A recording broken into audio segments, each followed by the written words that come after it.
that you do that kind of stuff?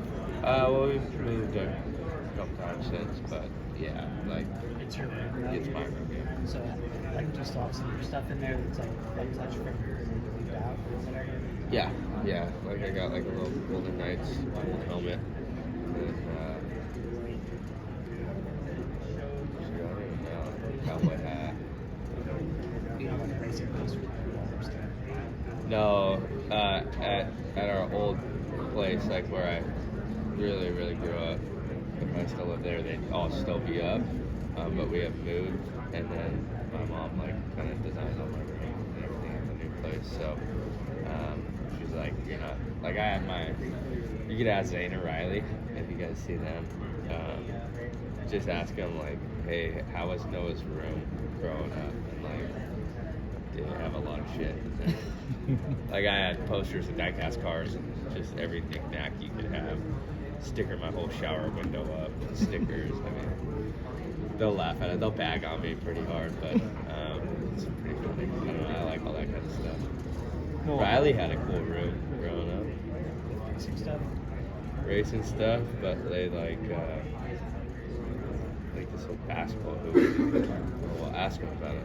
It's pretty cool. What was your favorite knick-knack you had in your room growing up? Well, I had so many things there. Like I was at the grocery store one night, I saw Ryan Dungey on a Wheaties box. Man, I gotta put that in my room. Like my mom calls me a hoarder. I'm a collector of cool stuff. I don't know. I mean, I probably had 100 diecast cars, posters, autographed cards, all hung up in my room. Like, still even when I was racing Xfinity and stuff, like had some of those guys' hero cards hung up on the wall, still in my bedroom and stuff. So I can't narrow it down to one thing. There's a lot of cool stuff, I guess. Who's better with basketball, you or Riley? Me, for sure. Riley is not very good at basketball. On the subject of this weekend going forward, how useful is it to be back in the routine, to be at the racetrack each week? Because obviously you were out in the car for a while, like last year, when you kind of got back into sporadically driving for Brett Jones at the late model level. How much have you gotten? Does it feel normal again to be back in the garage? Not really. No, it's kind of like relearning the schedule and the routine again.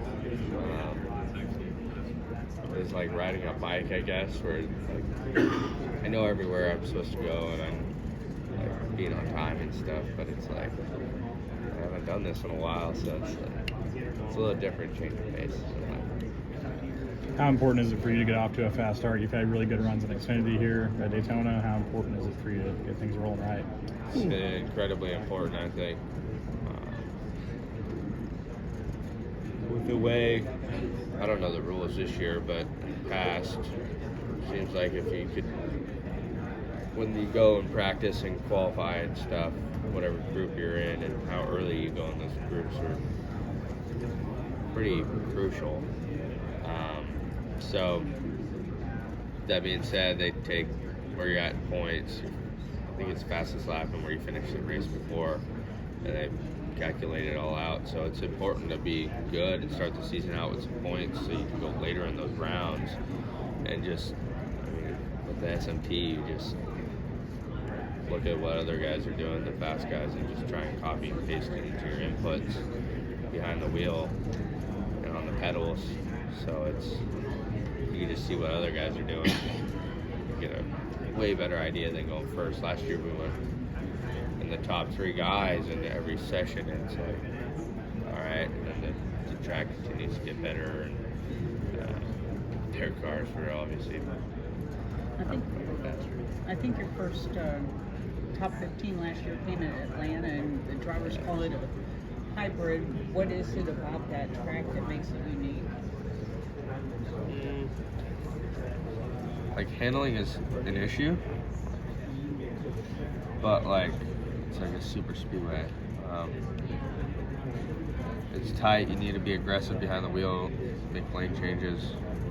The line around there with Rabina, a repave. It's always very dusty. Qualifying, pretty loose, and then once you get in the race, dust kind of blows off, and the rubber gets laid down, and the lane kind of migrates. But I don't know if we've seen a similar race. It seems like we ride around the top, lane off the wall. We'll be 2 lanes, 3 wide. There hasn't been one like general characteristic on how that race plays out, and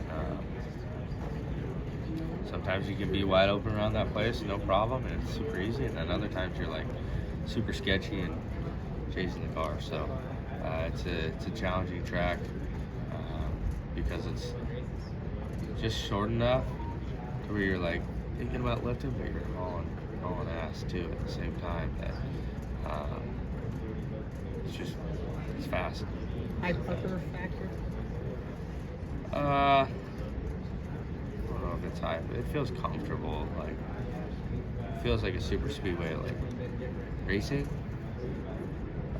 But at the same time, you're like here, you don't really like lift. Here in Talladega, you're not lifting a ton based off the handling of your car. There, you're kind of lifting based off the handling of the car. So that treats it kind of like an intermediate track, but then you're also pack racing, utilizing air and all that, which is like super speedway. So I don't necessarily wish they all were like that, but it's cool to have it every once in a while. Do you have any favorite Wayne Norton stories? Yeah, Wayne's like, and you and Jordan are on the hauler topics now. 2 different stories. Oh, okay. I thought you were. I just think about getting my ass chewed out by Wayne. No, Wayne's been. No offense to any other guys, but he's been the best series director I've ever worked with, and the most caring. Calls me and texts me all the time. I've developed a really great relationship with Wayne, and so his raw feelings of the sport from back in the day, mixed with how things are changing, and him being open-minded on that, and bringing those together and saying, he's not a guy to say, whoa, let's pump the brakes and think about this. He's always had the driver's best interest in his thoughts, and there are tough conversations with him, but it's always for the better, and we know that through Wayne. I look at him like a father figure to me, and really appreciate him as a person. And I don't want to say he takes me under his wing, and I don't know his relationship with other guys, and there's no favorites at all, but I've developed a strong relationship with Wayne over the years, and really appreciate his friendship, and appreciate his dedication and efforts. He's been the best series director I've ever been a part of in any series, and he's light years away from the rest of the guys. Not saying the other guys are bad, that's just how far ahead he is and how good he is. A couple days ago, I noticed that you had the health ring. When did you decide to start wearing it, and what's kind of the reasoning and the science behind it? You're actually the first one to ask me about it. I'm not married. My mom texted, my sister texted me in a group chat yesterday, "Are you married?" Like, you guys would know if I got married. Yeah. Mom, right? So I ordered this ring. It's an Oura ring, and it tracks your, they got us on them over at Stewart Haas. Like your sleep score and like your blood oxygen and your heart rate. You can track workouts. No, I don't know if it tracks energy, but it's got these holes. It just tracks you. Well, they didn't have half sizes, and my right knuckle is way bigger. I only wear a ring on these 2 fingers. I don't like them on any other finger. Well, the only finger it fits on is my left hand wedding ring. And now everybody thinks I'm married, and I'm like, man, I don't want to wear this thing anymore. Can you get a resized one? Well, they don't do half sizes, so the next size up, next size up is, so I don't know.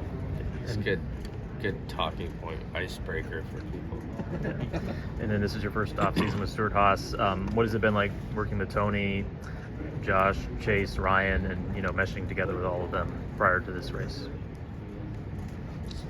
It's been good. Yeah, I kind of hit on it earlier that it's been exciting to get to know those guys, and we're trying to work together for the common goal of having a successful organization and bring trophies back to the shop. Okay, thank you. At the end of the day, it's special. I really enjoy working with those guys, and I'm excited. I think there's a lot of excitement in the shop, and it's a privilege to get to do what we get to do, and I want to be a part of it. What do you anticipate the duels looking like tomorrow night? Because obviously the Fords have to figure out how the new car reacts in traffic. Toyotas have to do the same thing. Then Chevys have to figure out how your cars all work together as well. So, do you anticipate that impacting what the duels could look like tomorrow night? Not really. I don't know. I think we're just gonna react no matter what. It seems like on the speedways, you can run single file on the bottom, that's the fastest line, or we can go to the next week with the same exact cars, a double file. Like, we're just kind of reacting to how the flow of the race is. I don't know if it's because of the body changes or anything. I'm sure there's going to be a little bit to get used to, but I don't think the Chevy guys are like,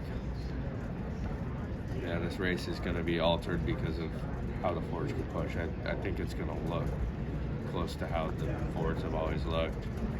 The Toyotas, it's more about the drivers driving. And it won't be. This is Harrison Burton, driver the number 21. Make sure to hit that subscribe button. Also, check out one of these two videos beside me. Visit frontstretch.com for more racing content.